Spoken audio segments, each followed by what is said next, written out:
अगर भक्त का प्रेम सच्चा हो तो भगवान उसके लिए नंगे पांव भी दौड़े चले आते हैं। वही अगर बात हमारे कृष्ण कन्हैया की हो तो वह तो ना जाने अपने भक्तों के लिए कितनी ही लीलाएं रच लेते हैं। आज हम आपको ऐसी एक रोचक कथा के बारे में बताने जा रहे हैं। एक बार एक राजा ने अपने नगर में एक मंदिर बनवाया जिसमें भगवान श्री कृष्ण की एक मूर्ति बनवाई। उस राजा ने मंदिर में दिन रात प्रभु कृष्ण की सेवा करने के लिए एक पुजारी भी नियुक्त कर लिया, परंतु खुद उस राजा ने मंदिर में कभी पूजा नहीं की।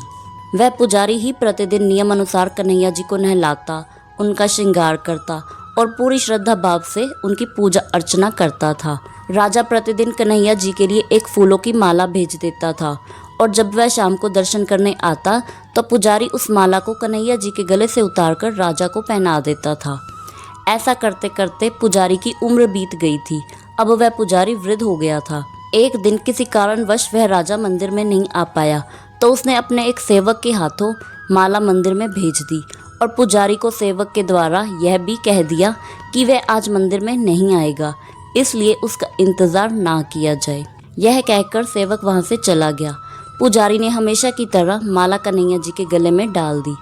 उस दिन शाम को पुजारी ने सोचा कि राजा तो आज आएंगे नहीं, फिर यह माला मैं किसे पहनाऊं। आज ऐसा करता हूँ कि यह माला मैं खुद ही पहन लेता हूँ। वैसे भी इस मंदिर में सेवा करते करते मेरी उम्र बीत गई है। आज मुझे कन्हैया जी के गले से उतरी माला पहनने का सौभाग्य प्राप्त हुआ है, इसे ऐसे ही नहीं जाने देना चाहिए। यह सोचकर पुजारी ने वह माला उतारकर अपने गले में पहन ली, परंतु इतने में ही राजा का सेवक आ गया। उसने बताया कि राजा की सवारी मंदिर में पहुंचने वाली है। यह बात सुनकर वह पुजारी हक्का बक्का रह गया। उसने सोचा कि अगर राजा ने उसे वह माला पहने हुए देख लिया तो वह तो उसे मरवा ही डालेगा। डर के मारे जल्दबाजी में पुजारी ने वह माला उतारकर वापस कन्हैया जी को पहना दी।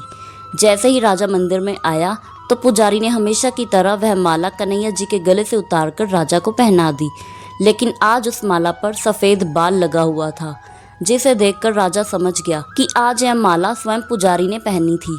बस फिर क्या था, वह राजा गुस्से में आ गया और उसने पुजारी से पूछा कि यह सफेद बाल माला पर कैसे आ गया। राजा के गुस्से भरे इन शब्दों से पुजारी डर गया और डर के मारे उसने बोल दिया कि यह बाल तो कन्हैया जी का है। यह बात सुनकर राजा और भी क्रोधित हो उठा, क्योंकि कन्हैया तो भगवान है, भला उनके बाल सफेद कैसे हो सकते हैं।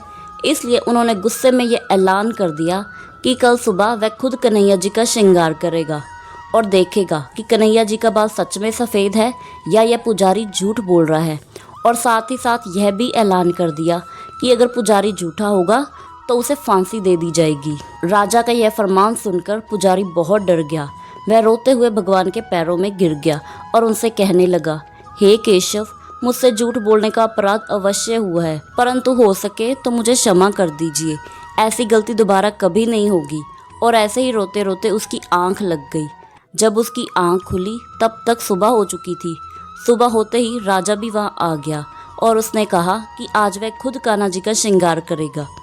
इसके बाद जैसे ही राजा ने कन्हैया जी का मुकुट उतारा तो उसने देखा कि कान्हा जी के बाल तो सच में सफ़ेद हैं, परंतु राजा को फिर भी यकीन नहीं हुआ। उसने सोचा कि इस पुजारी ने फांसी के डर से कन्हैया जी के बालों को रंग दिया होगा, इसलिए उसने अपने संशय को दूर करने के लिए कन्हैया जी का एक बाल तोड़कर देख लिया। उसने जैसे ही कान्हा जी का एक बाल तोड़ा, कन्हैया जी के सिर से खून की धारा बहने लगी। यह देखकर राजा शीघ्र ही भगवान के चरणों में गिर गया और फूट फूट कर उनसे माफी मांगने लगा। तभी मूर्ति में से आवाज आई, हे राजन, तुमने मुझे मूर्ति समझा था, इसलिए तुम्हारे लिए मैं मूर्ति मात्र ही रहूंगा। परंतु मेरे पुजारी भक्त ने सच्ची श्रद्धा से मेरी भक्ति की है, उसके लिए मुझे अपने बाल सफ़ेद करने पड़े। किसी की भी भक्ति में कभी शक नहीं करना चाहिए। सच्चे भक्त की लाज तो मुझे हर कदम पर रखनी ही पड़ती है। अगर आपको कहानी अच्छी लगी हो तो वीडियो को लाइक और चैनल को सब्सक्राइब करना बिल्कुल ना भूलें।